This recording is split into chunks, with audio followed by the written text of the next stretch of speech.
time. Gotta get out here and grind. I'm talking about go to work every day, you gotta act like you're playing balls. I live that lifestyle to where I'm an athlete, but I'm not physical. I don't have a ball. I'm competitive.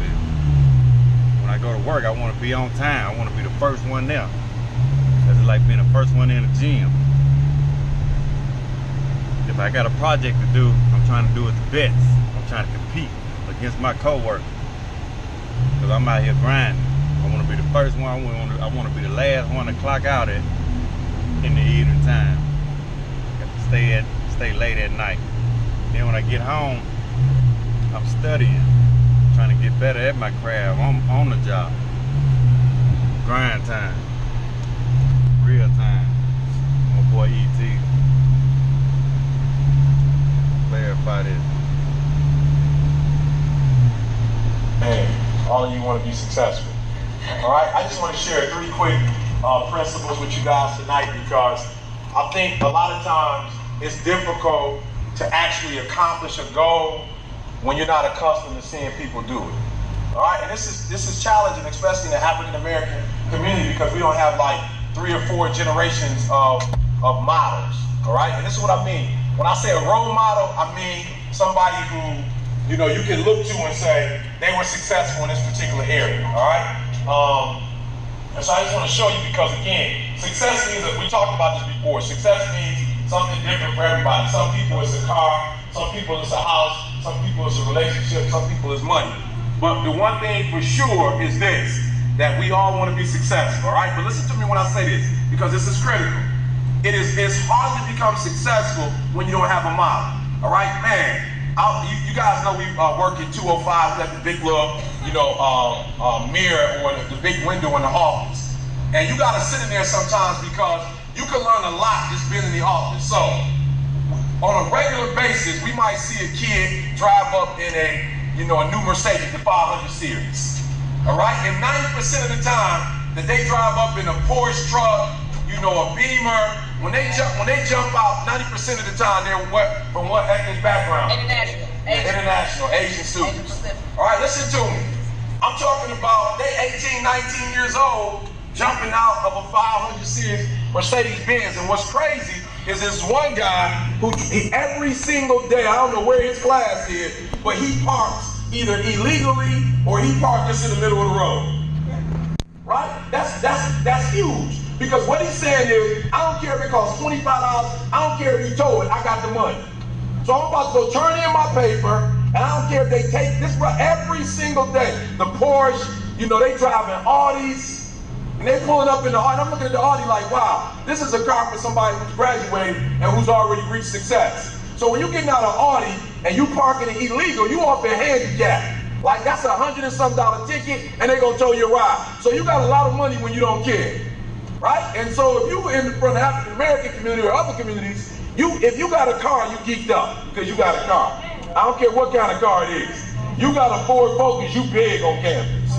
Right? You got the spoiler kit on the Focus. You got you took the original, sound system out and you didn't put your own sound system in. You got the subs in the back. You doing it. Everybody like, my man got a ride. We can go to the movies, we can get off campus. The Ford Focus, souped up. We geek. My man let me tell you something. There are a lot of people who go to work every single day who cannot afford a Mercedes Benz. There are people with good jobs who cannot afford a 500 series, right? So the first thing I want to say is this. We got to keep it real.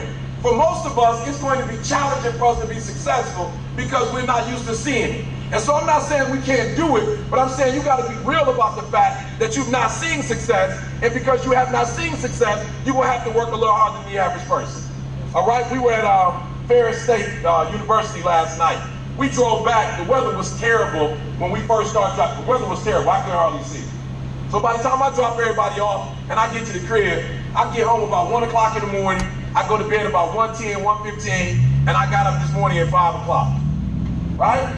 Now I'm just like everybody else, I want to sleep. But I realized I'm working on my website. I got my first chapter of my book out.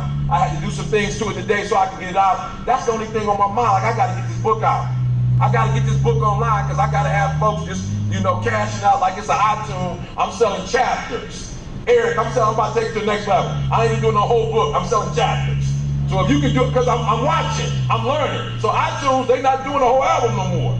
They doing, you can buy a song for 99. So you gonna buy a chapter for 99. We about to get on the Facebook fan page, that sucker out. I know thousands of people from when I traveled over the years, they gonna all go and buy the book. So I gotta get up at 5. Why? Because my daddy can't cash me out. So if you driving a Mercedes, either that's your father ride and he got paper, or either that's your ride and your daddy got paper.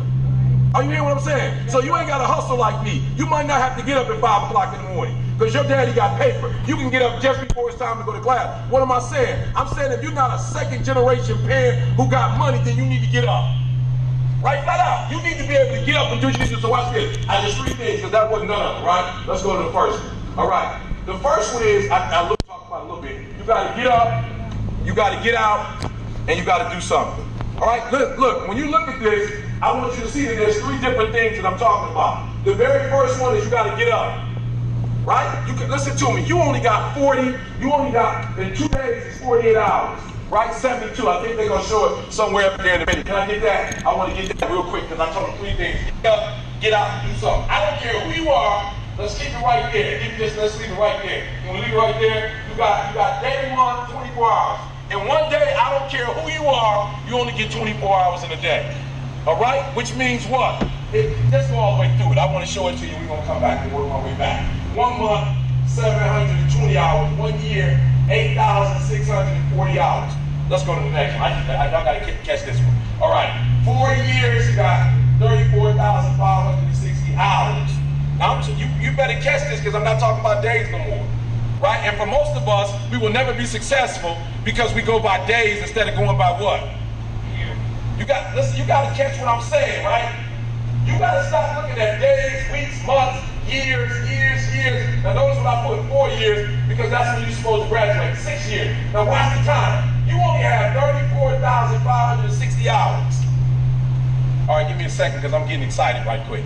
Right? Because I realized something. When I started studying successful people, what I realized successful people do is that they don't go with the days, they go with the hours. And if you only have 24 hours in a day and you sleep in 8 of those hours, then you only have what left? You don't listen to me. You only operate with 16 hours to be successful. Now, let's leave sleep alone. You slept for 8 hours, you got 16 hours left. How many of y'all talk on the phone? Right? You have talked away your success. So some of you, if you look at your day, you probably spend an hour or 2 hours on the telephone. And this is what's crazy about the telephone. It's not a redeemable value. So when you talk to your homegirl on the phone and you gossiping with your girl, I'm not talking about the phone conversation. I'm not tripping about that. What I'm tripping about is you eating away at your hours. Right. So you only have so many hours in a day to be successful. 8 of them just went to sleep. Another 2 of them went to what? Talking on the telephone. Listen to me, that's 10 out of 24. You only got 14 left to be successful. And out of that 14, some of it you use in the cab. You was in the cab for about an hour chilling. 2. Right, 2. I got 2. You in there 2. Right? Listen to what I'm saying. You have less than 8 hours, some of you, to get what you need to get done. And I'm not tripping. You can use your time like you want to. But if you're only putting in 8 hours a day and you think you're going to be successful when you get out of here, you got another thing coming. People who are, let me say something, I want to say something real quick about success. Success, whether you know it or not, is very intentional and deliberate. There has never ever been a person who blew up and was successful and it happened by chance. Not a rapper, the rappers, they spend time writing and they're in the studios. Right? We're the only ones thinking we're going to blow up and we're not putting in no hours. So watch this. This one is the deepest one too. Like, this blew my mind. Now, according to, and I don't know, where you guys are, but according to the Bible says that the most that's promised to man is 70 years. Right? And watch this, 70 years look like a long time. But when you look at it, you only got 604,400 hours. That's short. And for most of y'all, if you would start, this is what I want you to do when you get home. If you start subtracting video games, TV, just chilling, if you subtract that, you probably down to about 300 and something thousand hours when you finish playing. And so it's not a lot of time. This is the thing I love about hours. When you look at Michael Jackson died at 50 years old. But when Mike died at 50, he probably accomplished more than most people accomplish. Why? Because of the hours Joe Jackson had my man putting in. They was putting in hours. Michael Jackson didn't become Michael Jackson because he just knew how to moonwalk. Michael Jackson became Michael Jackson because Joe Jackson at 5, like, get your butt up. At 5 years old, get up. I want y'all dancing. I want y'all 4 hours, 5 hours. All right, go take a break. Come back, dance. There are those of you who think you're going to be successful. You know, you're in these different majors, and you're not even competing amongst yourselves real good. So how you going to compete against Asians? You're not even competing against each other well. How you going to compete against Asians? You say, why you saying Asian? I'm saying an Asian because many of us feel like Asians are just smart. Like they was born with some like different kind of brain. But I'm going to tell you the truth. If you ever go on Google for anything other than looking at these celebrities and what's going on, listen to me. Why are you looking at what's going on in somebody else's life who's growing up? Like, why you spend time worried about what Beyonce doing with Jay-Z? That don't have nothing to do with you. You're not going to blow up worrying about Beyonce, right? Watch this. Watch this real quick. Watch this. Watch this. All right. So you got this guy. This Reggie Bush, right? I want to show y'all something. I don't know how many ladies into sport, but I want to show you real time, real quick. Watch this. Reggie Bush. Show me the stats, real quick. Show me the stats. I'm gonna let y'all get out here. All right. That was in the college to pro. Watch this. Reggie Bush, in his sophomore year in college, he had 200 attempts. He ran for 1,740 yards. He averaged 8.7, almost 9 yards a carry. Every time he got the ball, he almost got a first down in college. Real time, people, real time. This college, my man put up 1,740 yards. He's been in the NFL for 4 years. He got 1,940. Y'all might have missed it. I'm going to show you that again. Because my football guys, you're still looking at the stats. You missed it. In college, in 1 year, this boy ran for 1,740 yards. He got a first down every time he touched it. In his freshman year, his longest run was